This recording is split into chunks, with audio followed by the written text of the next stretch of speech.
Bueno, ha sido una semana difícil para la causa de Benjamín Netanyahu, primer ministro de Israel, su gobierno de coalición y la estrategia militar en Gaza en su guerra contra el grupo extremista Hamas.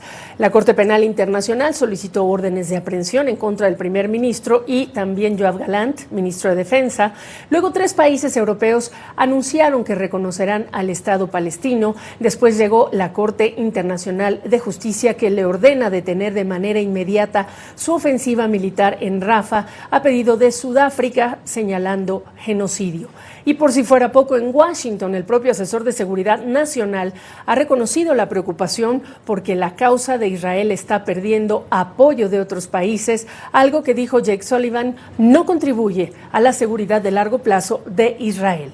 Vamos al análisis con el profesor e internacionalista Farid Kahat. Farid, qué gusto saludarte. Para empezar, quisiera analizar contigo la respuesta de Israel a todo lo que ha sucedido en la semana, que es una respuesta que parece más desafiante. En ese sentido, ¿cambiará en algo la estrategia el gobierno de Benjamín Netanyahu o, por el contrario, se atrincherará más? Yo me temo que es probable lo segundo, porque la presión externa, que no solo viene de gobiernos aliados como el estadounidense, sino del pedido de orden de arresto del fiscal de la Corte Penal Internacional contra líderes israelíes y de Hamas, y el pedido de la Corte Internacional de Justicia de detener inmediatamente la ofensiva en Rafah, se suman las diferencias dentro de su propio gabinete. No solo con los miembros del gabinete de guerra o gabinete de unidad nacional, como el líder de la oposición Benny Gantz, sino incluso con miembros de su propio partido en el gabinete, como el ministro de Defensa Yoav Gallant, que le exigen a Netanyahu básicamente un plan para establecer algún modo de gobierno en Gaza cuando termine la guerra, mientras los aliados de derecha radical, de los que depende su coalición en el Congreso, le piden la colonización de Gaza. Netanyahu está entre la espada y la pared, y me temo que, dado que le es más importante para permanecer en el gobierno el apoyo de la derecha extrema en su coalición, porque ellos son los que pueden hacerle perder la mayoría en el Congreso y por ende el gobierno, probablemente termine decantándose por ese bando. Ahora hablemos de Hamas.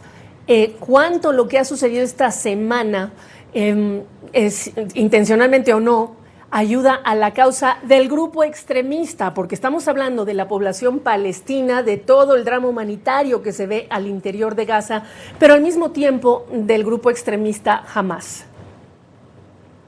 A ver, digamos que la imagen de Hamas se deteriore aún más en la escena internacional es francamente difícil. No tiene aliados, nadie, a diferencia de Israel, salió en defensa de los líderes de Hamas cuando el fiscal de la Corte Penal Internacional pidió una orden de arresto en su contra. Pero digamos, Hamas nunca le preocupó de manera significativa lo que el resto del mundo pensara de ellos, como en realidad no parece importarle tampoco a Netanyahu.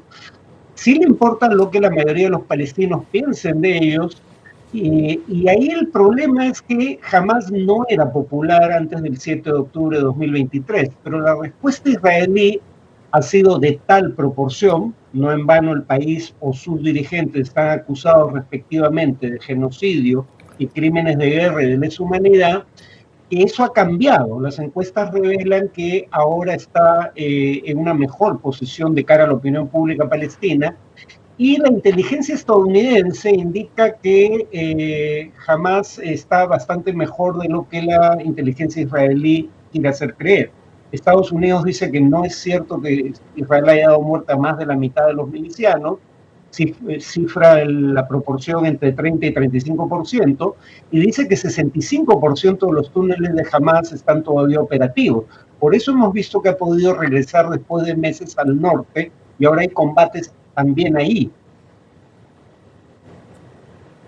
Efectivamente. Ahora, hablemos de este intento de reactivar las negociaciones, esta vez desde París, con representantes cataríes de Egipto y, por supuesto, de Estados Unidos. En vista de lo que ha transcurrido esta semana, ¿qué voluntad o disposición ves de las partes para asegurar ese cese del fuego y un acuerdo de intercambio de rehenes?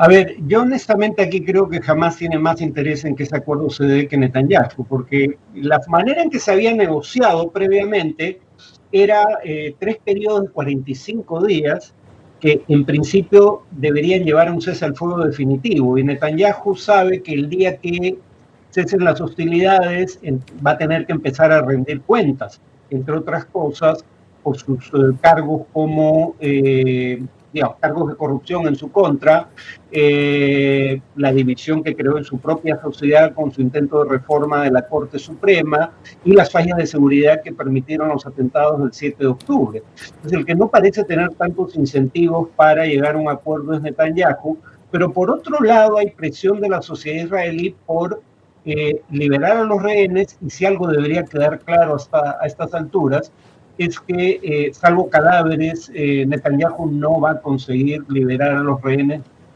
vivos en poder de Hamás sin una negociación. De hecho, cuando 3 rehenes lograron escapar de motu propio de las manos de Hamás, fue Israel quien les dio muerte accidentalmente.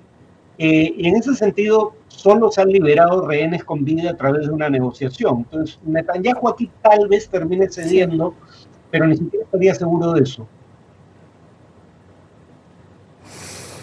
Oh, pues así estamos cerrando la semana. Farid Caja, te agradezco esta perspectiva. De nada, hasta luego.